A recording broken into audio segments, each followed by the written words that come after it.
was that suggested that 9 out of every 10 women in politics has faced some form of abuse.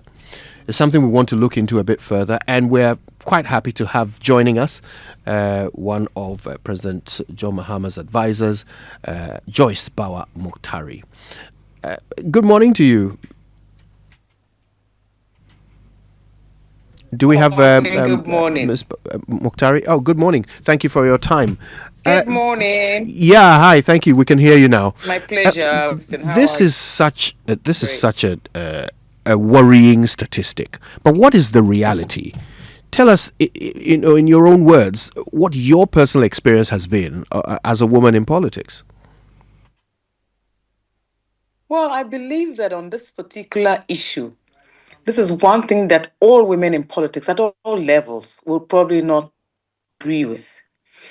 I'm sure you've probably heard many of our senior most counterparts, our colleagues across the political spectrum. I think that this report is timely, it is welcome. Political parties ought to pay attention to how women, in particular, are treated, are handled, and matters to do with women, etc. It's a conversation that probably we have to have. It's a conversation that's been going on for a very long time. It's a conversation that will actually not stop with me or any of the other ones younger than myself. I think the time has come for us to try as much as possible, and you in the media can help us to have a conversation about abuse, about discrimination, and all sorts of gendered sorts of violence that women, especially, suffer in our various political parties. I tell you, and I kid you not, this is one report that I probably have to agree with wholeheartedly, or else some of those sisters will actually even come after me for even daring to disagree with any aspects of it. I'm sure it's a very thorough job. I'm sure they've probably spoken to many of our colleagues within the political broader spectrum at all levels. At all levels, at all levels. I mean, yes, they make an effort every now and then to reduce filing fees for women, but that's about it. There are many other ways in which women suffer a lot of abuse, all sorts of discrimination in and around our political parties in particular. It is a conversation that ought to be looked at, ought to be had, and something really needs to be done. Look around you. You honestly think there aren't many more women who want to be in the space? You think that there aren't enough many women who admire what we do and want to join us? It is just sometimes almost impossible because if you don't have the heart, you don't have the tenacity, you don't have the strength of character, you don't have the strength of support, even it is something that you not be able to withstand. That Okay. is fact. Now, looking at the report, it says that one of the most common forms of abuse is verbal abuse, and which says that about 90% of women may have experienced this, with the WhatsApp platform emerging as the leading platform for attacks. Tell us, the level of verbal abuse that you'd have to encounter in your work or in your life as a politician. You know, Winston, I mean, maybe for us in particular, it may be more subtle, it may be more nuanced, it may even be more decorated because at least we operate on a certain higher level. But I tell you that on all the other levels, it is not easy. The WhatsApp groups, the social media pages, you name it, they set you up for a barrage of attacks daily. You go out on television programs, you go out to radio stations, you go for political activities, you participate in activities at all levels. If people do not agree opinion, the same different opinions that we all have to share, that our male counterparts will share when it comes to making appointments, when it comes to picking up to contest for various roles. I kid you not.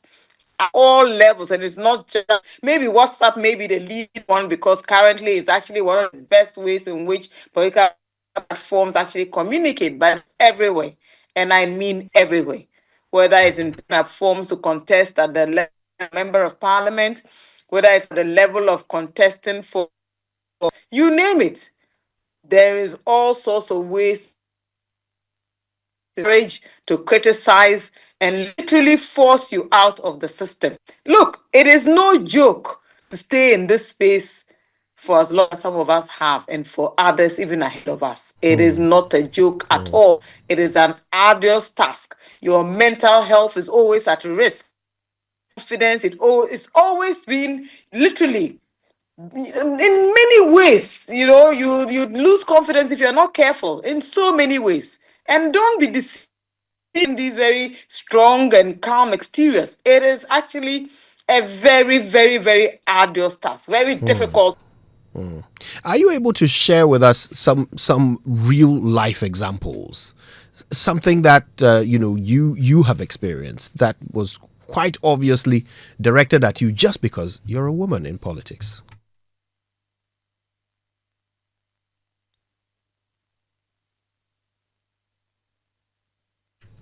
Do we still have Joyce with us? Hello, Joyce, can you hear I us? think you lost me for a while, so Yes, I'm actually just trying to go onto my laptop. I can hear you now. Yes, Yes. yes, I can hear you. Good. Yes, I can hear you now. All right. Should I go over the question again? Yes, you can. Yes, I Yes. can get that part. Go That's over it okay. again. Yes, I please. was asking for some real life examples of abuse that has come your way just because you're a woman in politics.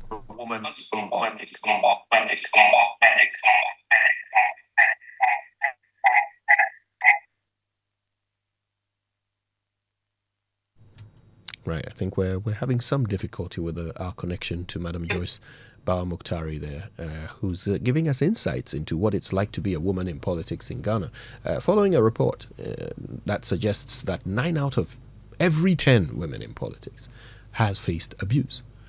A troubling statistic. I mean, have you not heard me, for example, even on TikTok and other things, people jubilating that one female didn't get a certain appointment is against a male counterpart. People even talking about your wig. I saw photos of me and people had it everywhere and they'd go on, oh, shiny wig be. I mean, these are things that are all over the place. And we do it daily, all the time, irrespective. Imagine even at our level. I mean, use me as a yardstick. If I hadn't come into politics, wherever I was, I had a fantastic career. So you think about it, you see younger male counterparts in politics, and you see the way they even treat you as against those ones. It's a daily affair. And I kid you not, sometimes I even empathize with the younger ones who are actually struggling even to make headway. You'll think that because of a certain example that we set, that many other people will want to be a part of it. They do want to be a part of it. But I tell you, the environment is extremely hostile. Now, help us to distinguish between the abuse that women face in politics and the abuse that men face in politics. Because I know that there are men in politics who say that it's a dirty game, and they are also often subject of verbal abuse and insults from not just the public, but from political opponents and so forth. But help us understand the difference between that kind of abuse and the kind of abuse that women in particular experience. Well, there's a huge difference. For example, how often would you hear a man being, insulted or abused because of how he's dressed, or because of how he looks, or because of what kind of car he drives, or who his friends are, or what kind of kids they have, or whether they are married or single? There is a lot of stereotypical things out there that only go for the female counterparts and not necessarily for the men. And that is a fact. Ask yourself, how often do you see men in particular disparage another man because of what he's wearing, or what he drives, or how he talks, or how he looks? For women, it is the normative. Day in, day out, you receive it in all forms.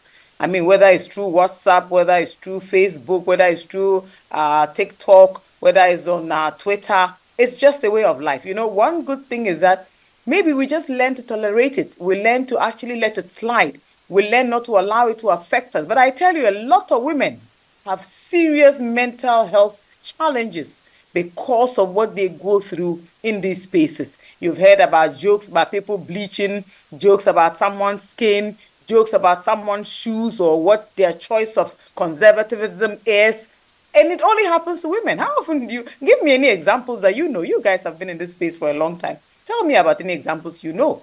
Think about it. How often do you have a man walk into your studio and anybody cares about what they're wearing? I've seen women whose bracelets and rings. I remember my former minister, the late Auntie Jifar Tivo. She appeared on one of your platforms once. And all that we heard after was about a bracelet that she had on or her bag or something. People just refuse to realize or understand that it is not an easy task for any female to walk in these pathways of politics. So whatever attempts people make to disparage them literally will push you back into your bedroom. And to be honest with you, sometimes it takes a lot of energy, a lot of effort, serious soul searching for you to want to stay in this space for as long as we do. That is fact.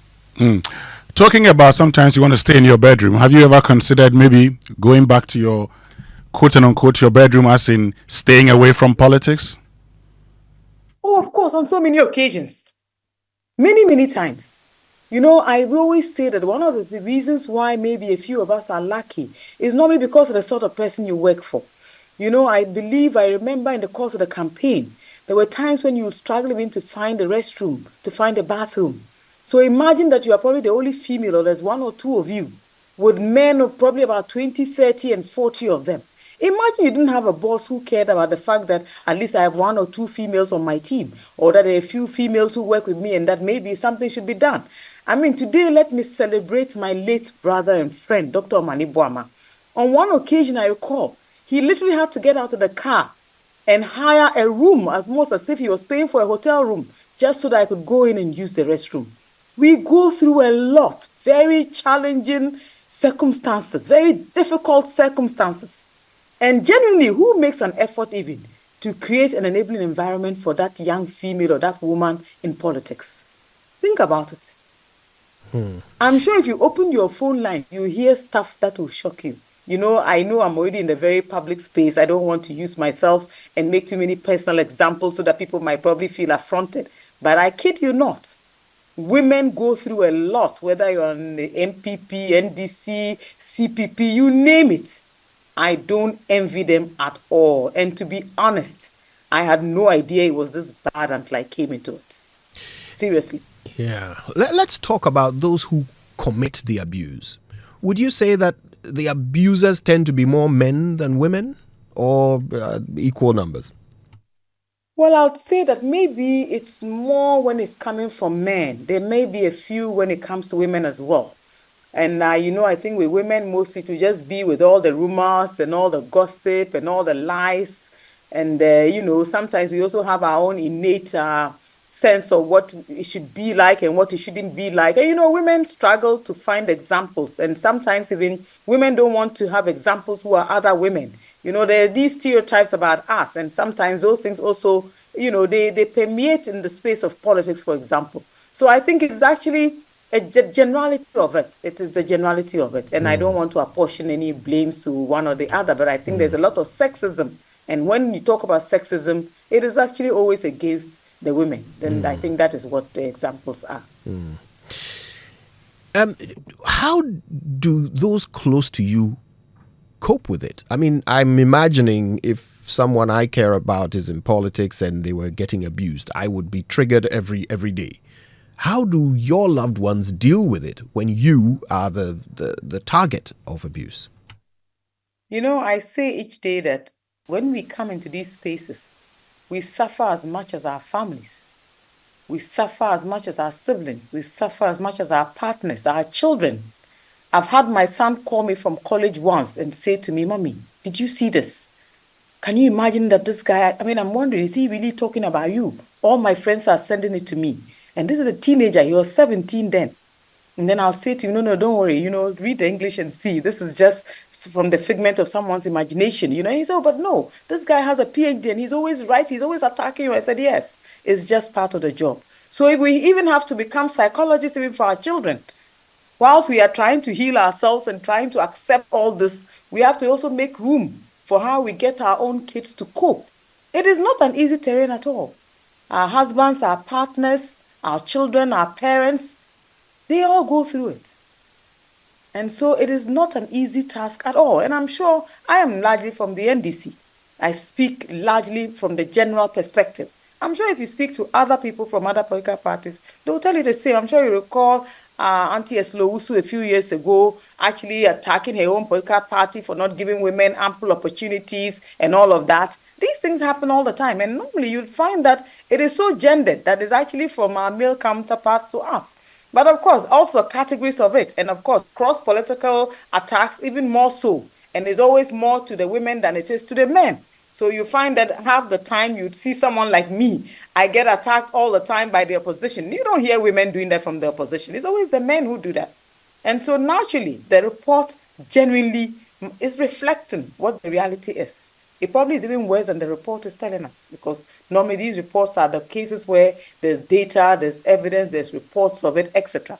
Yes, we have domestic violence acts, we have the Criminal Procedure Act, we have all these things against assault, against battery, against attacks, against defamation. We have all of them. But think about it. I mean, there was a time when I threatened to sue somebody. I remember walking into the house and my husband saying to me, "Oh, but JB, you know, if you take this matter to court, you will suffer even more. They will go up and dig up this and dig up that and dig up." So you really even have to weigh the options of what it is you will be losing in trying to seek for justice for your poor self and your poor image. And I'm telling you, if you open your phone lines this morning, you will probably collapse at the sorts of stories that you hear. It is daily, it is weekly, it is monthly. And I tell you, it is a reason why there are so many women who genuinely want to participate, who want to lift a seat and come to the table, but refuse to do it. I don't mind when we are in the wrong and we suffer objective criticism on the basis of our work, yes. But I have a problem when it has nothing to do with work. And yes, the law courts are very sensitive.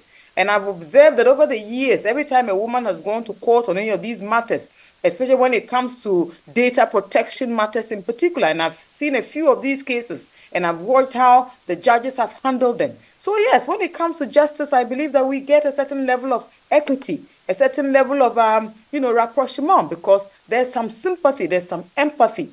But on the other side, you rarely find that. And of course, how often will you hear that your male counterparts will rise up in their numbers to defend you because you've come under attack by some other male from another part of the political spectrum, etc.?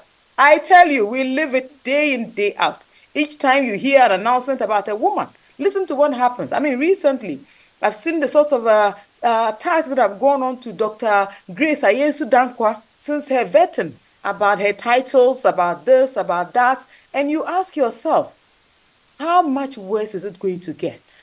So all this is just because the poor woman accepted the nomination to become Ghana's, Deputy Minister for Health. You understand? I mean, you can do these things, but sometimes the extent to which they do it to the women, and then you open them up also to attacks from other quarters. They already have to live it.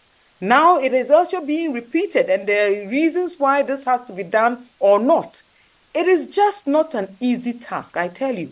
It is very tough, it is very difficult, and so it puts you in a very tight corner. Even sometimes when you genuinely feel the need to react a certain way, sometimes you believe that you have a course of action, you want to take action, but even your family will caution you against it because they know that you must tread with caution. The level of anxiety that you suffer, even more attacks will come. I have suffered it all these years, left, right, and center. It has been a very, very difficult task to navigate, putting my mental health in check just so that I can survive it. And it doesn't matter whether you're in a position or you're in government, whether you are a leader in government, name it. There's just no respect largely for women folk in the space called politics. So what will work? I mean, you advise the president. So let's say the president came to you and said, look, I want to deal with this thing. This report bothers me. I want to change this statistic. What would be your advice on how to turn the tide? First and foremost, I think that advocacy, education, some people do it out of naivety, out of innocence. Some are just not conscious of it. Some just take advantage because they know that because women have very frail sensibilities, we are not going to fight back and will not repeat it in the same context. I think that people sometimes just take advantage. I think also that it depends also on how the political parties themselves seek to work to protect their women folk. I think that is also something that we can start to talk about. what exactly political parties should be doing. For example, if other people make you a target just simply because you are at the forefront of a campaign or the forefront of a candidate's campaign, how should we be dealing with these matters? Maybe instead of expecting the individuals to go to court seeking damages for defamation and suing for damages and suing for reparatory, consents, maybe the political parties can also take action against some of these individuals, some of these media houses and what have you. I think that is not such a bad. I have left many WhatsApp platforms, even some that are internal WhatsApp platforms, because I suffered unnecessary and unwanted attacks through no fault of mine. So it happens. It's a very prevalent thing. I'm sure many other women will have many more examples than I. It is a very, very arduous task. It is a difficult task. I believe that we in the NDC, we make an effort, but I'm telling you, it is not easy. There are many others who probably have never even lodged a formal complaint and what have you, but they all go to young, old, middle level, what have you. I think that there's a conversation that we ought to start having. And maybe you in the media can become probably the best option for us to deal with it. How to protect women, especially those who take up the responsibility to come into politics. And for example, for those who really don't go out there to attack anybody, what should be their comeuppance? Why should that even be their comeuppance? Why should this be something that people, look across the world, really. Politics is a great thing. It's a fantastic thing for both men and women. But you realize that fewer and fewer and fewer women want to come into this space, largely because they don't have the stomach for it. Look at Parliament, for example. Look at the numbers. So these are the reasons why you don't have them. Look at the district chief executives. Look at all the municipal chief executives across board. I think that it is a conversation we ought to have. But I do know also that one of the things that we've actually gained enormously from is how the courts themselves have handled some of these issues. But when it comes to these intra-party attacks and internal attacks, boy, we get quite a lot of it. A great deal of it. Oh, yes, a great deal of it. Yeah. Loads of it. It comes in spades from all angles. This has been a sobering conversation. I want to say thank you. Bakojo, you know that. You know it. Yeah. Seriously, they will talk about your shoes. Recently there was a terrible video talking about my skin. Think about that. Who does that? What has that got to do with your role or the job that you are called on to do? Seriously. I think that for some people, I don't know, maybe it's the upbringing, maybe it's the orientation. I think that maybe we can start with a conversation as you've started. So you can use this report as a basis for having a conversation, engaging other people, engaging CSOs, see what they can do. Secondly, it's also about how, our men folk also behave when they are around us, when they have to spar with us, when they have to jostle with us over rules and all of that. Maybe, but it is not an easy task at all. Our kids suffer, our partners suffer, our friends suffer, you name it. Our siblings have jobs, and because we're in politics, they'll lose the jobs because of us. There's also things that go on. There's a lot of it. There's a great deal of it. It's not easy at all. It's a very daunting task. It's a very difficult task. Even for the few of us who try as much as possible to be positive examples for others, it is not easy at all. It takes a toll on you, really. You are stressed out all the time. You are mentally stressed out. You are physically stressed out. You never know what. It actually affects your confidence even at a certain point. And everybody suffers. Everybody close to you. Your family, your friends, your kids. For me, really, it's my kids that really tugs at my heart when these things happen. But they do all the time.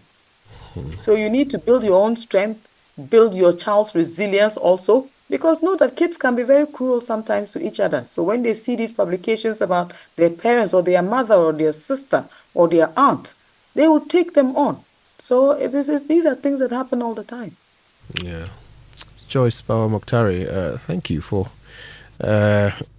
sharing your personal experiences with us. We certainly appreciate the learning that we're taking from it. Oh, thank you, guys. Thank you.